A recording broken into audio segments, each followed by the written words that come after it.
do not take shots every time I say cast on. Just in the intro. You'll be in trouble. Just in the intro. Hey all y'all, welcome back to my channel. My name is Carrie. This is where I talk about knitting, my tips, my tricks, my pains, my preferences, my experiences, my experiments, all the great things about making pretty things with pretty string. Well, yarn in this case, because mostly I talk about knitting. But anyway, in knitting, I will admit that I love a good cast on. One of my favorite things is to find the perfect cast on, in my opinion.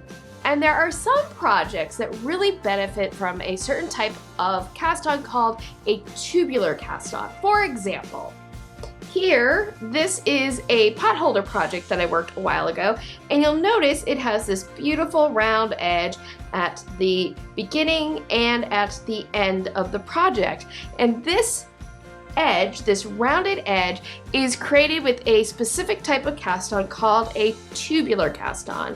Tubular cast ons are really great when you're working double knit, brioche, or 1x1 ribbing. This right here is a hat that I'm working. It's going to be a color work hat, and this is the 1x1 ribbing brim, and you can see here it has this beautiful rounded edge, and it also, look at all that elasticity it has.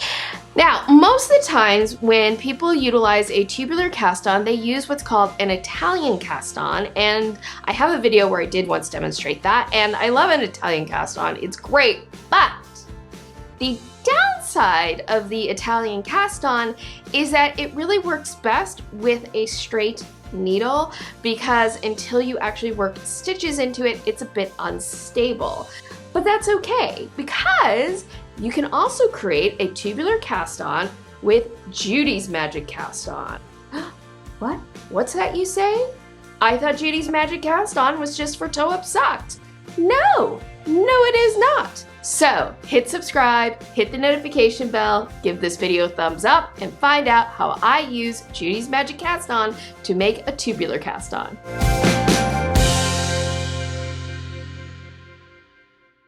As always, before we get started, quick reminder, down in the description box you will find timestamps to different parts of the video.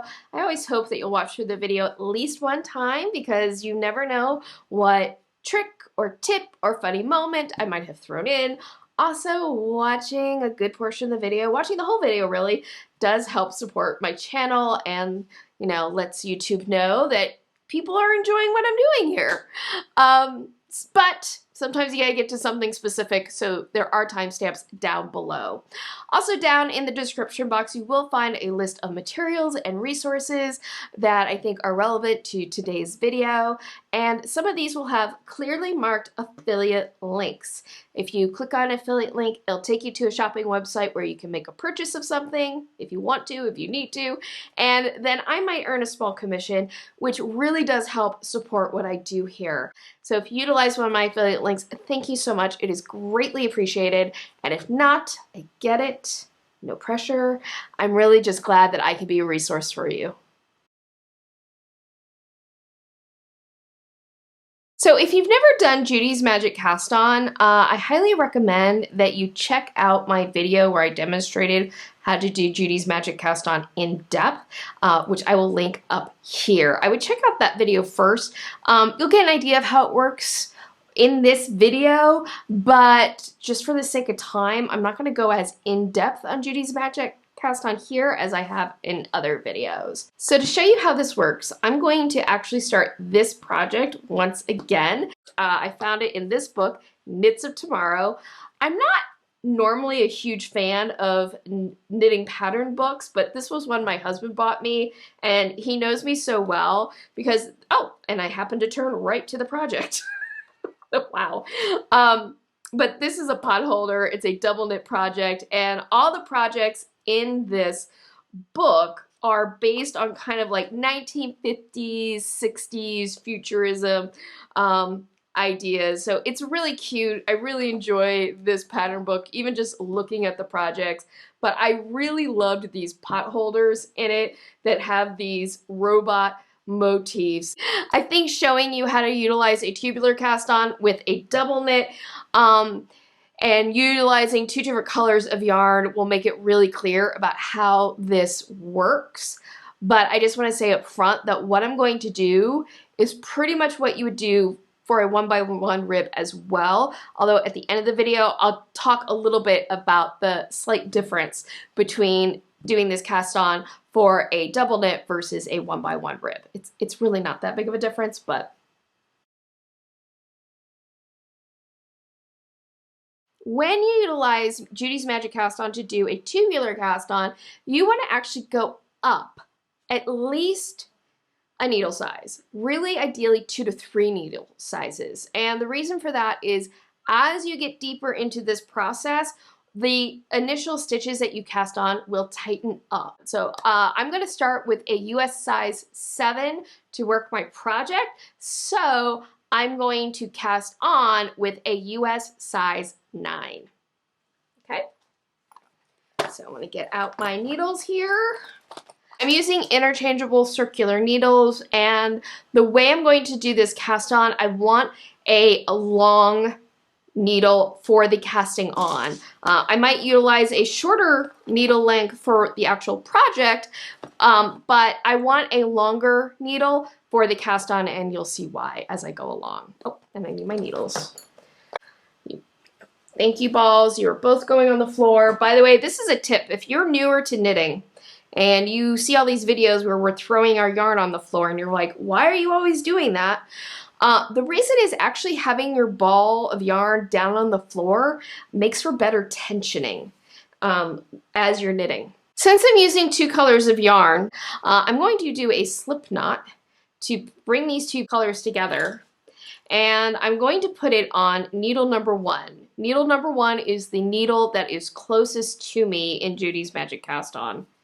And I'm going to tighten that down. This slip knot I will take out after I'm done with the cast on. It is just there to tie the colors together so that I can do the cast on. But it does not count as a stitch. One of the nice things about doing Judy's Magic Cast On with 2 sources of yarn like this, very similar to long tail cast on, is you don't need to estimate any tail because you have plenty of yarn for both sides of the cast on. Hey there, Ed and Carrie here. Just wanted to mention here real quickly that if you are going to use this cast on method with 1x1 ribbing, you're most likely going to do it in single color, and therefore you will be working off of a tail somewhat similar to a long tail cast on, which means you will need to estimate your tail. If you want to watch a video on how to estimate your tails, I do have something for you. I will link it up here. But to estimate your tail for this type of cast on, what you'll want to do is you'll want to take your total number of stitches and divide by half. So if I were to cast on 70 stitches total for 1x1 rib, I would estimate a length of tail for 35 stitches. Now for this project, I'm going to cast on 70 stitches total. And when you cast on with Judy's Magic Cast On, you end up with half of your stitches on needle number 1 and the other half of your stitches on needle number 2. So I will have 35 stitches on either needle. For Judy's Magic Cast On, I have needle number 1 and I have needle number 2. And needle number 1 is the needle closest to me. Needle number 2 is the needle that's farthest away from me. And what I do with the 2 strands of yarn is I bring my forefinger and my thumb in between them and separate them to create a triangle. And I have strand number 1, which is the white yarn, and I have strand number 2, which is the peachy corally yarn. That's the yarn furthest away from me. I'm going to take my 2 needles and I'm going to bring them over to yarn number 1. And I'm going to take my needles and I'm going to bring them down so that the yarn comes in between the 2 needles, and then I'm going to bring the yarn over needle number 1. I just cast it on my first stitch. Then I'm going to take my needles and I'm going to swing them to the right side of strand number 2 so that I can bring strand number 2 over needle number 1. I've now casted on 2 stitches. And that is how Judy's Magic Cast On works. It's actually a really fast, fun cast on once you get the rhythm of it, because you always alternate bringing needle number 2 over to get strand number 1, and then needle number 1 to get strand 2.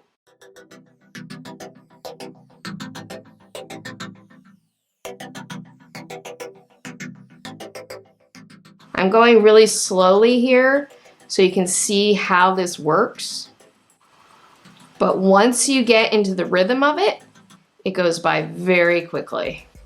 Like, you can cast on a lot of stitches with Judy's Magic Cast On really quickly because you just swing that needle, your needles back and forth, wrapping the yarn on the opposite needle.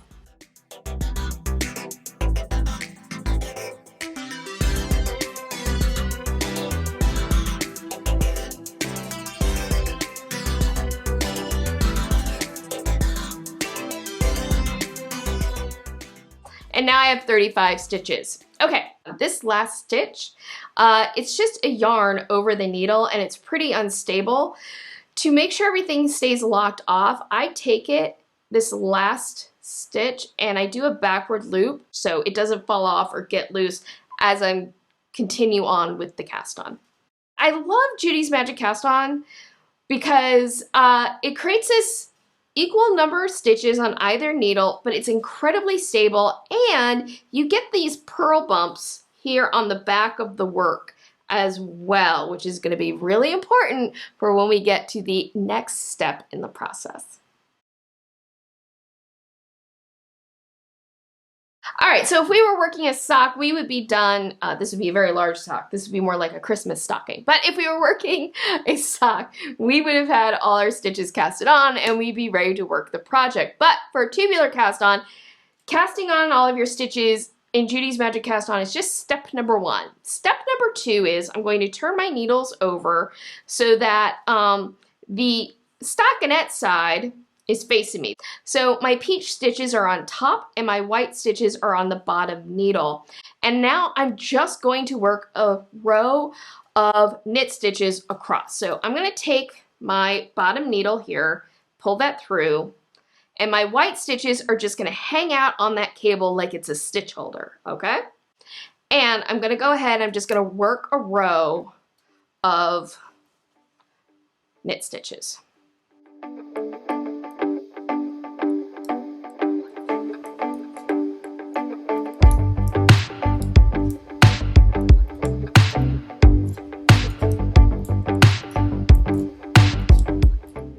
Okay, I'm getting here to the last couple of stitches, and here is my slip knot.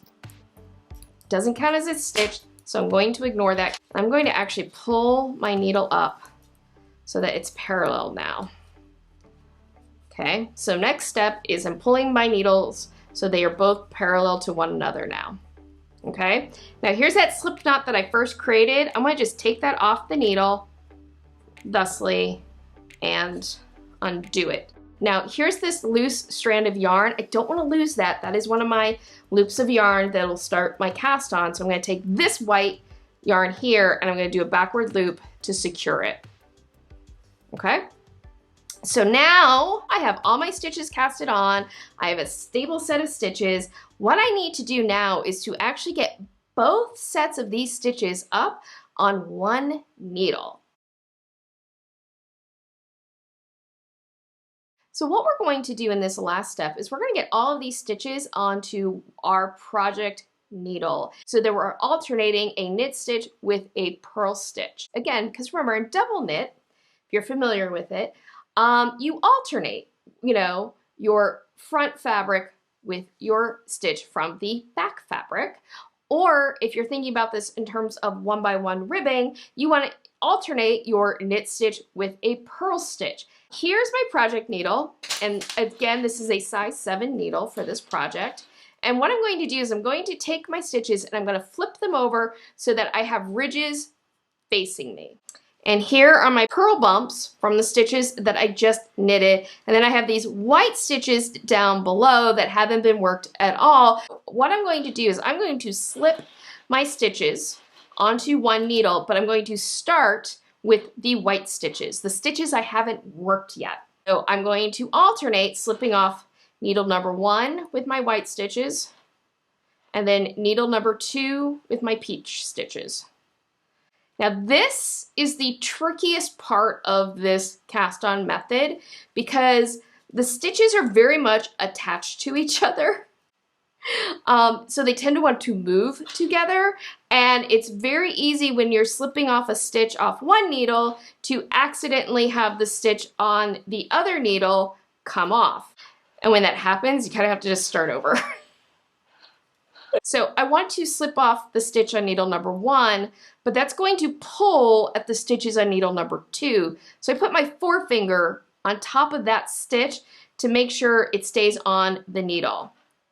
When I go to slip off the stitch off of needle number 2, I want to make sure that I keep this stitch on needle number 1 on the needle and slip.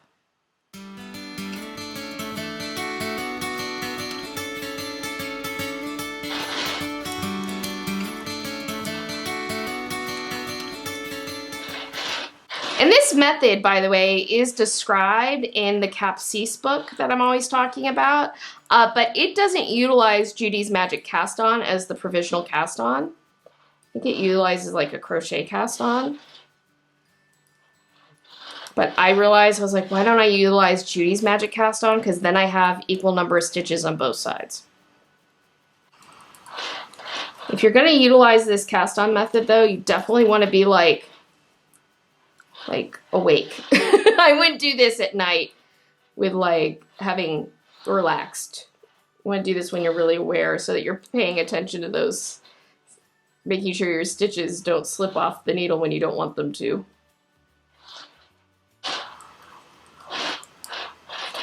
Okay, got all my stitches up on one needle, and you can see that all my stitches are now alternating knit purl. And if I was working 1x1 rib, I would now start working just my 1x1 rib pattern. I would have everything would be one color, and I could just start working my 1x1 rib. But I am not working rib, I'm working double knit, and I've got a slight problem.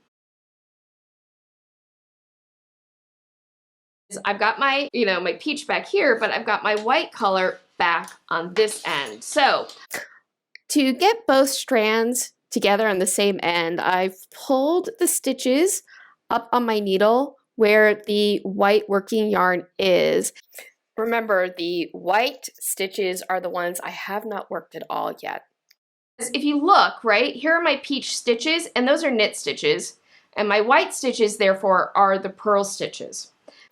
And this is a variation of how you can do a single-stranded double knit project. In this situation, I am slipping my knit stitches and purling my purl stitches. And remember, the knit stitches, the peach stitches, are the stitches that I knitted in step number 2. So not only am I getting this white strand of yarn on the same end of the fabric as the peach yarn, I'm also evening up the number of rows between the peach and the white stitches. By the way, if you're not familiar with double knit, it is a whole different type of knitting. Kind of like two-color brioche is a whole different type of knitting, and it's a much deeper subject. So if you're interested in learning more about that, I will link to some videos down below. I really enjoy doing double knit myself. It's fun. The color work is really fun, and once you get the hang of it, there's just a lot of fun color work that you can do with it. All right, so there we go. The cast on is complete. And for double knit, I now have both colors of my yarn on one end of the fabric. And so at this point, moving forward, I can just do two-stranded color double knit for the rest of the project. Hey, it's me from the future, Editing Carrie, and I thought I would show you where I'm at with the project, and you can see that beautiful rounded edge that this cast on created. I've started doing the color work. You can see the little feet of the robot right there. And if you want to follow my progress with this, make sure to follow me on my social media. I am Carrie Craft Geek on Twitter, Instagram, and Facebook, and you can find all that, of course, in the description box. So what if you want to utilize the tubular cast on for 1x1 ribbing? Well, actually it's very simple. It's even simpler to do than it is for double knit because you get to skip a whole step. Once you have slipped all of your stitches onto one needle, you can just turn your work and start knitting across in your 1x1 rib. I most often do this when I'm working something like a hat, which is an in the round project, so I generally will have an even number of stitches, which is what you need for 1x1 rib in the round. But if you are working 1x1 rib on a flat project and you wanted to do a tubular cast on like the one I just explained, you would need to do one extra stitch so that you would have a knit stitch at the beginning and end of your project. So I was casting on for this project 70 stitches. If I was doing 1x1 rib flat, I would have to cast on 71 stitches. And that way I would end up with a knit stitch on ending and beginning both sides of the fabric.